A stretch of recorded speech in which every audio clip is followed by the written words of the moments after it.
रक्षाबंधन हा बहीण भावांच्या पवित्र नात्याचा सण आहे.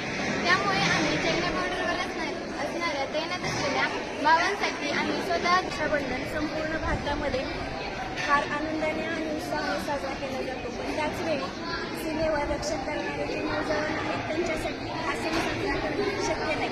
त्यासाठी आमच्या प्रशालेमध्ये आम्ही हा उपक्रम राबवला. 2 दिवसामध्ये आम्ही 500 राख्या सर्व विद्यार्थ्यांकडून बनवून घेतल्या व या राख्या चॅनल चंद्रकांत नलावडे, प्राचार्य, जनता माध्यमिक व उच्च माध्यमिक विद्यालय एडशी, तालुका जिल्हा धाराशिव.